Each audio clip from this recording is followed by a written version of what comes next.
People always ask me, what tools do I use? Well, this episode of the AM/PM podcast is brought to you by Helium 10, the same tools I use to generate 6 figures per month selling on Amazon FBA. Keyword research, product tracking, listing optimization, search term tracking, account monitoring, and new tools and services every single month. All the best tools in one place. Visit helium10.com today and have a massive advantage over your competition. Warning, the following podcast has been classified as insanely lucrative. Listener discretion is advised. Over $8,000, almost $9,000 in sales, no reduction in pricing whatsoever, almost no advertising spend whatsoever, and increased sales by almost double by just optimizing. Your attention, please. Listening to the AM/PM podcast may cause recurring revenue streams and unfair advantages over your competitors. Other side effects may include fatter wallets, fired bosses, and longer vacations.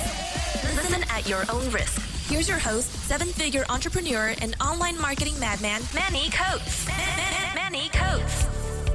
Hello and welcome to the AM/PM podcast. My name is Manny Coates and I will be your host, and this is the show where we discuss how to generate recurring revenue streams 24 hours per day during the AM and the PM, hence the name of the show, AM/PM podcast.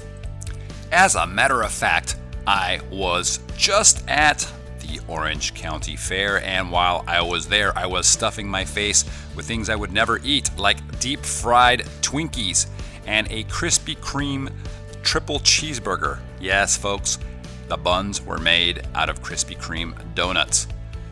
While I was doing that, while I was probably killing my arteries, I was making money. How cool is that? Pretty cool, I think. Today is going to be a catch-up episode, and I am joined, as always, by my good, trusting friend, my business partner, the awesome dude known as Guillermo Puyol. Guy, how are you doing today? I'm well rested, Manny. And why are you well rested, Guy? Let everybody know. Well, actually, I had the genius idea of taking the family on a road trip, but it was 4th of July weekend, and I didn't anticipate the traffic. So basically, I drove from Houston to Orlando, well, actually to Naples, Florida, in 36 hours with 3 kids. Oh my gosh. So how long should it normally take? I mean, that trip, even counting for stops, shouldn't be more than maybe 20 hours, 18 hours, 20 hours with stops. Wow. Okay. So that's a lot of driving. So once you got there, though, you had a pretty long trip, almost 2 weeks where you were off, right? Was it 10 days? Yep. It was right around 10 days. We got to visit family. My kids got to do the whole Latin family reunion with all the cousins and all the uncles and aunts. Nice. Got to take them to Disney World. So it was cool. Cool. So while you were relaxing, I was taking on the burden of all the extra Guillermo workloads. So I was not on a vacation, but unfortunately, as many of you probably noticed, there were no podcasts over the past 2 weeks or so. And again, that's because Guy was gone, and that increased the workload on my end to the point where I just didn't have the time to actually create content and get it up. So Guy is back. We're going to be back to normal. But during these last 10 to 14 days, there was a good amount of things that got finished up, and we're going to be talking about those things, aren't we, Guy? Yeah, I appreciate you picking up my slack and taking one for the team. I really appreciate it. My family appreciates it. But yeah, there was a lot of stuff that happened. Where do you want to start? All right, so let's talk about, quickly I'll talk about Prime Day, because by the time you're listening to this, Amazon Prime Day will have been over for a few days now. And I was selected, or I was invited, I guess you could say, for Prime Day, but my products ended up not getting selected. So I didn't participate in Prime Day. But I wanted to kind of briefly talk about the results, what I actually saw, even though I wasn't selected, just kind of share that data. You think should we talk about that, Guy? Yeah, I think it would be interesting.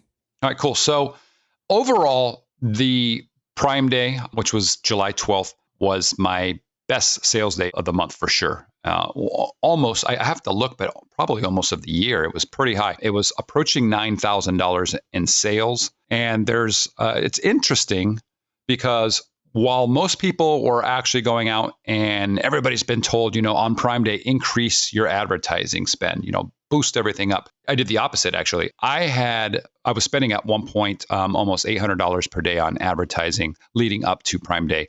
And a few days before, I decided to essentially cut almost all of my advertising. I dropped it down to below $150 spend per day. So from $800 to $150, and that carried through Prime Day. So I had almost no advertising going in general. But even with that, my sales went from, just over 4,000 a day to in the high 8,000s. So I was pretty impressed considering I reduced my advertising spend and I didn't reduce my product cost, which I thought was very interesting. A lot of people were also reducing their costs to try to compete with all the special deals that were going out there. So I didn't do anything to my listings other than optimize everything for keywords.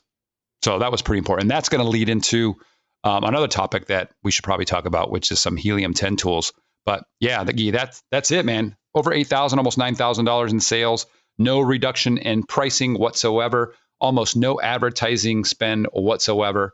And increased sales by almost double by just optimizing. Yeah, something that I thought was really interesting, and I'm sure some of our listeners would like to hear about, is what happened after you lowered the PPC investment before Prime Day. Our sales dropped, but profitability increased significantly. So you're making more money for less sales, basically. Right. Yeah. And that's real important. And so let me go back a little bit. That's a good point, Guy. The reason I did this, and in terms of lowering my pay-per-click costs or, my overall spend, is because my ACOS, right? The cost of advertising on the sponsored ads on Amazon was kind of getting out of control. It was creeping up, right? It used to be 400, 500 a day, and then it got to 6, 7, and then there was one day where it was almost 900. And I was looking at the ACOS, the ACOS, and I was just like, man, it's really starting to climb to the point where I'm not feeling comfortable with it. And I'm using Hello Profit to look at, the overall final net margins, and they're just not where I wanted them to be. And by the way, guys, Hello Profit's a really cool tool. If you're not using that, you should be, I think. There's other things and other ways you can actually check out your profits. And we'll get into that in a different podcast. But for me, it's awesome. And I think, Guy, do we link that one in the tools section? Is that there already? Yeah, it's on the tool section, and you can actually get to it if you go to ampmpodcast.com/Hello Profit. You'll get a real good deal actually on the tool. So we negotiated a special, and it's there for you to take advantage of. Cool. Yeah. So if you get it through through our tools page, you'll get a better deal than if you go direct. But anyways, that's not the purpose of this particular podcast. I used that. I was looking at the data. I'm like, man, my profit levels are pretty low. So let's see what happens if I actually reduce my spend, right? So I went in and I looked at my biggest campaigns, the ones that I was spending the most on, and I just paused them completely. And I know there's rules supposedly against pausing campaigns. There's some people have said that you can lose positions, and there's data to back it up and so forth. But I wanted to do it anyways. But it was kind of like I had, I guess, a moment where after I did it, it was coming up to Prime Day, and people were asking me, well, why did you pause everything right before Prime Day? And the honest answer is I just forgot. I forgot that Prime Day was coming up, and I just wanted to do this test and see if my sales would be affected negatively by pausing the campaigns, because I've been doing this now. I've been advertising very, very heavily on specific products for almost this entire year. So I wanted to see what would happen. And as Guy mentioned earlier, the sales dropped a little bit, not very much, but the actual profitability went up substantially. I'm going to look at the data later. I have to really go through everything. But if I remember correctly, it's right around 3 times, actually between 2 and 3 times the profitability over what I was making. So instead of, let's say, for every $1 that I was making in a day, I'm now making 2 at least. So the net effect was a positive one. So I'm going to actually do a podcast, Guy, on this, where I go into detail and talk about those things. I just kind of wanted to touch on it during this episode. Yeah, I think that would be cool to hear all your insights. But there was something else that, in all honesty, made my driving even longer. I was waiting on an email from you with some good news. So you wanna share a little bit about what happened leading up to my trip? The good news? Are you being sarcastic? No, I was hoping you'd send good news because of the tragedy that we went through.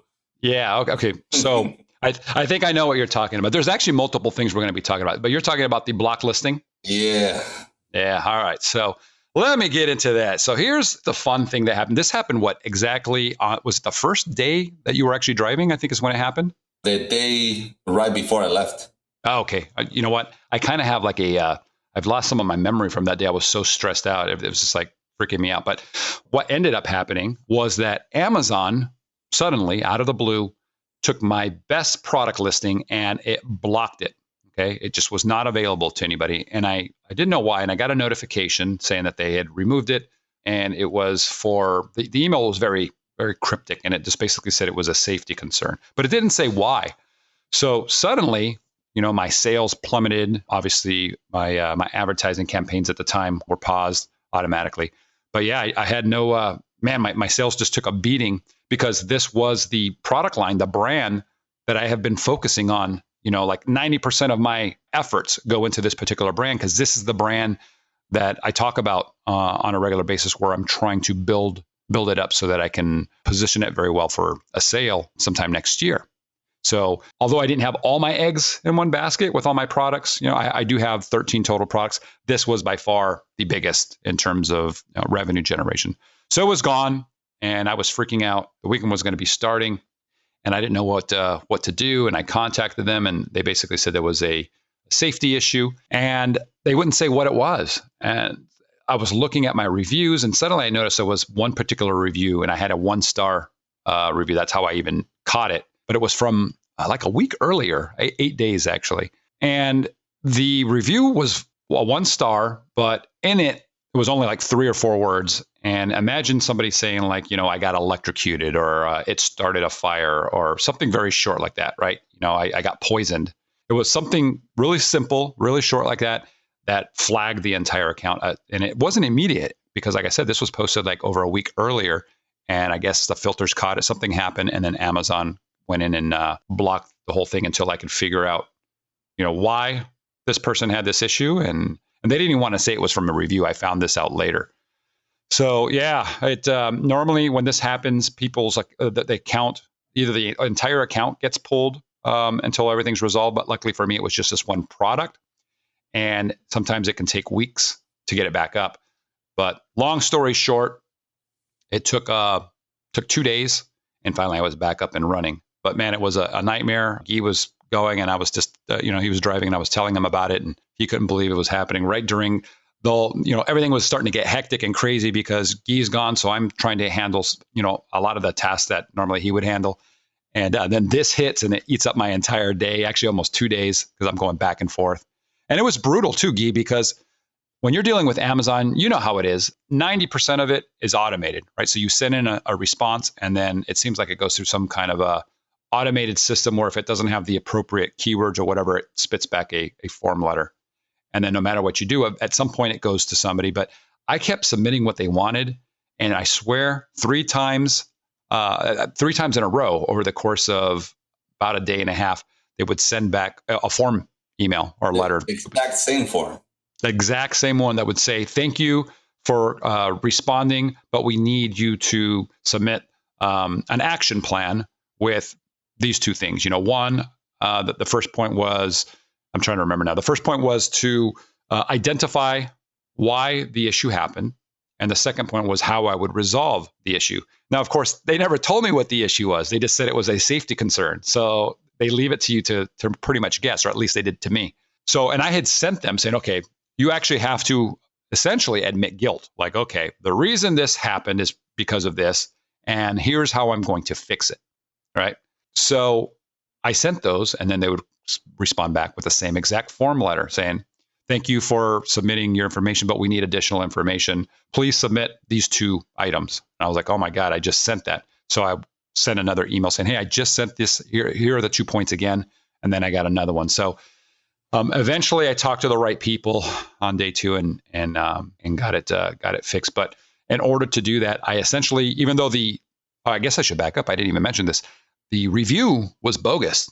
It was essentially almost impossible for what this person said to happen. Okay. And imagine, if here's the way I look at it. If you're selling supplements as an example, and somebody got poisoned and they ended up almost dying, you would expect that they would go on and just tear you a new a-hole on the review. They wouldn't just say product poisoned me, right?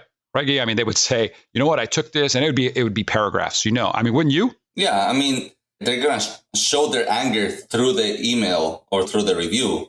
This was 4 words, man. Yeah. It was just 4 trigger words. So it was a bogus thing. And so I tried to explain that initially to seller support through the performance team. That's who I was dealing with. And they don't care. They essentially want you to explain why this could have happened and how you're going to fix it. So I had to admit guilt, essentially saying, this is how it potentially could have happened. So I had to make something up, essentially. And this is how I'm going to fix it. And I told them that, I would fix it by, improving the product by doing this, this, and this, improving this with the packaging and doing this and da-da-da, right? Having a third-party inspection company come out and review everything before it gets sent to the U.S., that kind of thing. So finally got it resolved. Finally came back online. BSR, the bestseller rank, had climbed terribly, right? I was sitting pretty nice before this, and it was steady. And so I lost tons of positions. So I had to build that back up. And it took about a week, a little bit over a week before everything stabilized and went back to a normal state, I would say. Yep. It wasn't fun. It wasn't fun. Let's just say that, right? Yeah, it's not, because we build the FBA business because we're trying to build a brand. We're trying to, build something that's going to be very valuable for next year. But at the same time, I mentioned this always on the Periscopes and in the podcast, I roll all those profits back into the business. And the business isn't just FBA stuff, right? We've got the podcast stuff. We've got the software business. We've got all these things. So when this kind of stuff happens and you see revenue, right, that is essentially taken away, it just sucks because it affects everything.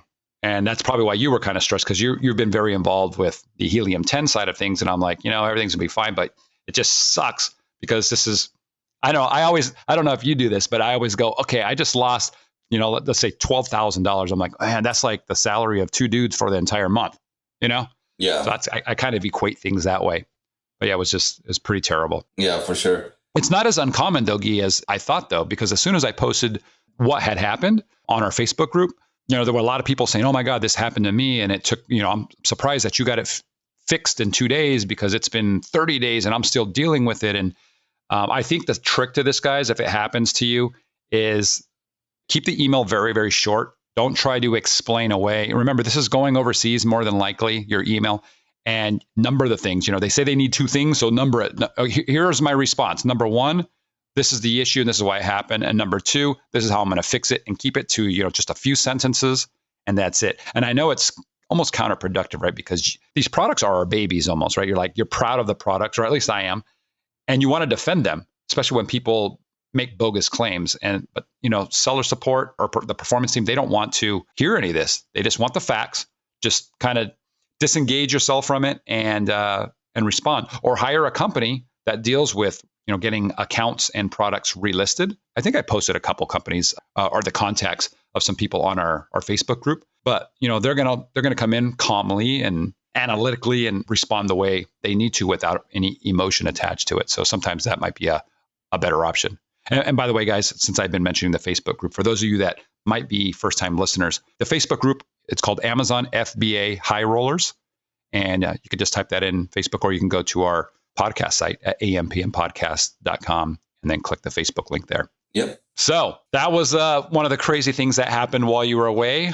We talked about Prime Day being blocked on Amazon, how I stopped all my Amazon pay-per-click, or the majority of my pay-per-click. And these are things, guys, that I'm going to talk in more detail in some upcoming podcasts. We just kind of want to give you a full scoop of what's been happening in the last 2 weeks and why we haven't been active, at least with podcasts.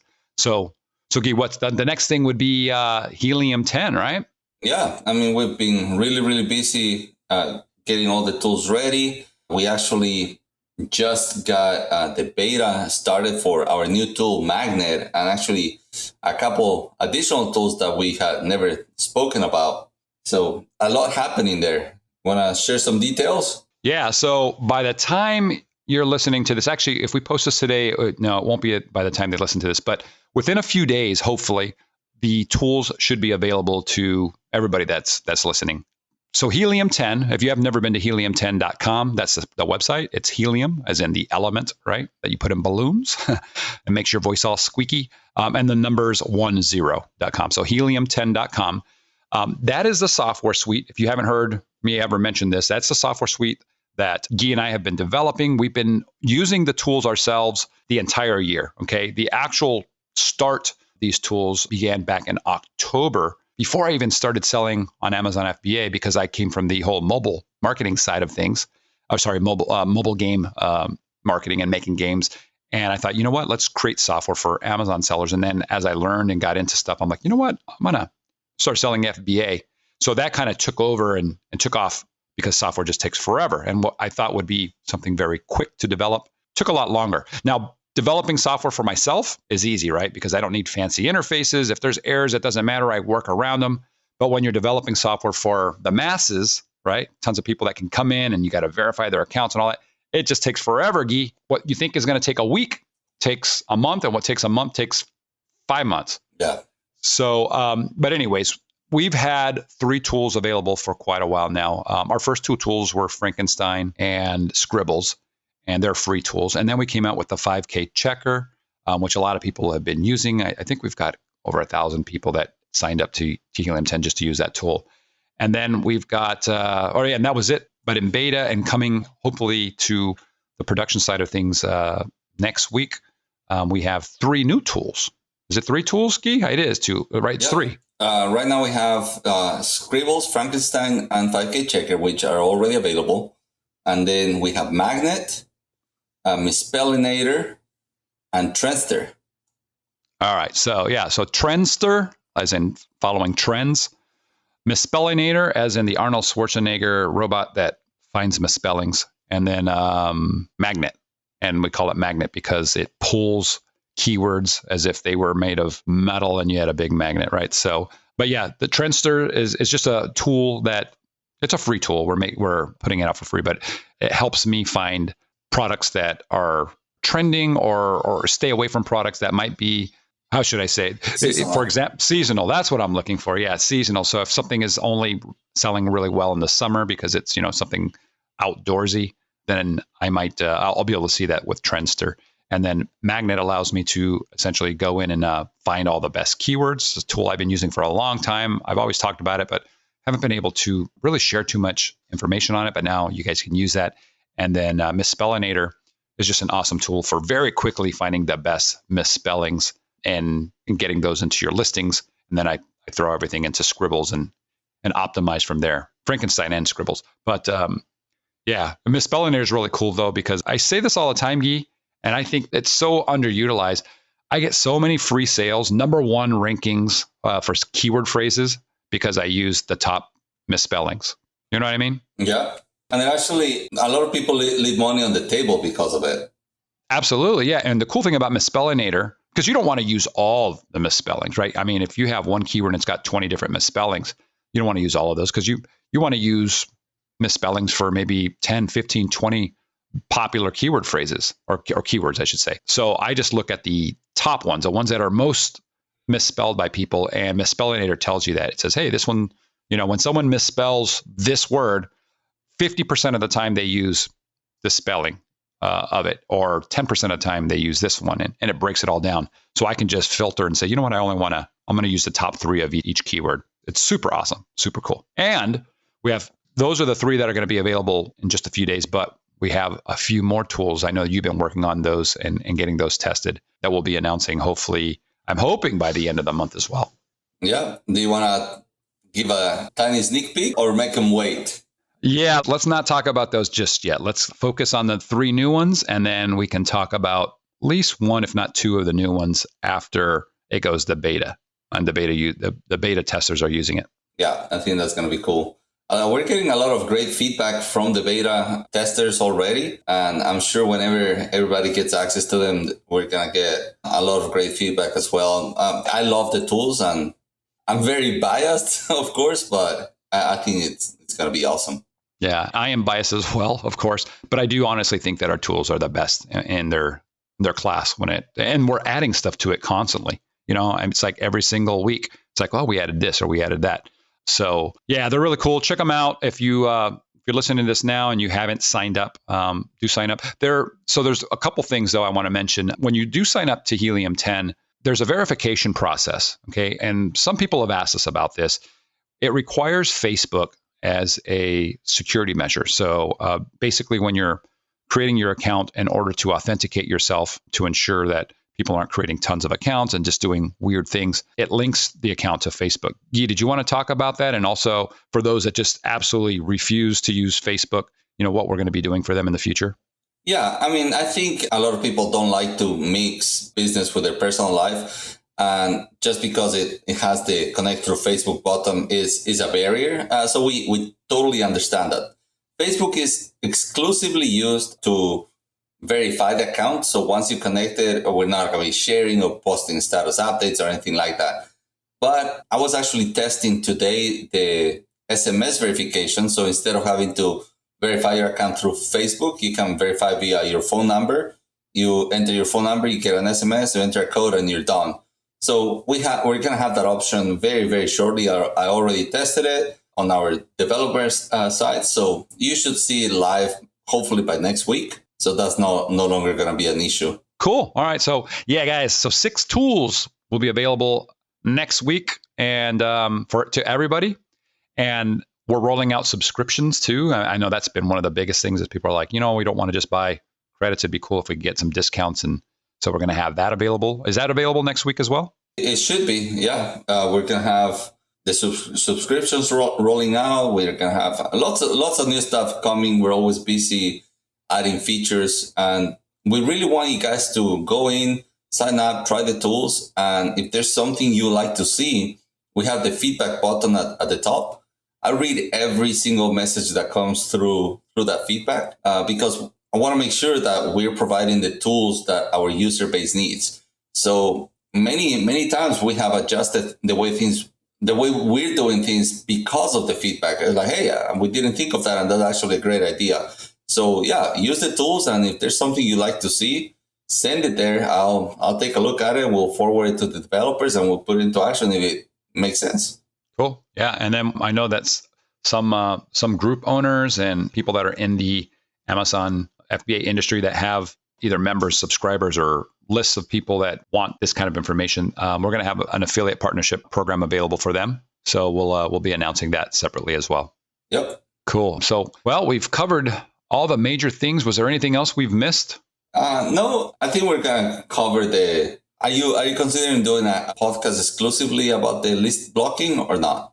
Yeah, well, I kind of covered it. I can finalize any things here. I mean, I went over a lot of it already. Was there anything that you want me to cover in more detail? Well, the only thing, I know I'm jumping back about 20 minutes, but the only thing is there was a lesson within that whole problem. Oh, yeah. And it was how much of our cash is going into that specific product versus the other 12 SKUs we have. And in a way, we are kind of putting all our eggs in that basket. And also, it opens your eyes that when you're doing FBA, you're playing in Amazon's playground. And if for any reason you upset them, you're out of a business. So always keep in mind how you're going to use Amazon as a channel, but still continue your business elsewhere. I think that's a couple of good lessons that we learned. Yeah, absolutely. And so just to reemphasize, I mentioned that I'm putting my emphasis all into this one product line. And we started talking about it, and maybe, I mean, that's a good goal, and I still want to go towards that. But it probably would have been better, at least for me, and less stressful had I had, 25 different products that are all sharing the revenue income equally. That way, if one of them gets pulled, not that big of a deal, right? But on the opposite end, the issue with that potentially is the amount of time that is required for doing that, because instead of focusing on just, one product, now you're focusing on 15, 20, 25 different products. So there is a balance there. But yeah, absolutely. I've already started to change my outlook on how I'm doing things. I'm going to be expanding my SKUs a little bit more aggressively than I was originally planning to. I'm not pushing as hard on the other brand. It's still growing and I'm building it the way I think is good, but I want to expand into additional brands and additional products for each brand. So, and then I'm going to talk in another podcast episode. People have questions about, how many brands you should have in an account and whether you should have different LLCs for each brand. And that's a whole different topic. We'll cover that in maybe the next episode or next couple episodes, Guy. Okay, cool. And maybe it is worth doing a whole podcast on the suspension of a particular listing. And for sure, I've already been talking to one particular person to come on and talk about this kind of stuff. And also talk about hijackers and all kinds of interesting topics from the legal side of stuff, an attorney's brain perspective on it. Awesome. I don't have anything else. We're over the 30-minute mark. If you don't have anything else, maybe we can wrap this one up. Yeah, that's it. I think, guys, thanks for your patience. And sorry about no podcast for a couple of weeks, but, on the flip side, the good thing is that we have Helium 10 tools coming out, which a lot of people have been asking. And these 6 tools, I'm going to actually do. I'm going to do a podcast specifically on how I use all of the tools now that they're finally all out and in what order I use them to actually set up a listing. So I'll go through and I might even do a video where I record and show what I'm doing for each thing and each process, each step from beginning to end, outside of the product research itself, because that's a whole different thing. But once I have the product, what I do to actually get, to make it a good listing. That would be very valuable. Yeah. So we could post that on our Facebook group. So definitely become a member at our Facebook group if you're not doing so, if you're not already a member there now. Okay, guys. So go to ampmpodcast.com and the link to the Facebook group is on the right. And also you can send us questions. Again, on the sidebar on the right, just click on Ask Manny a question and we'll answer it on the podcast. Thank you for listening, guys. Yeah, thank you very much. Take care. Bye-bye.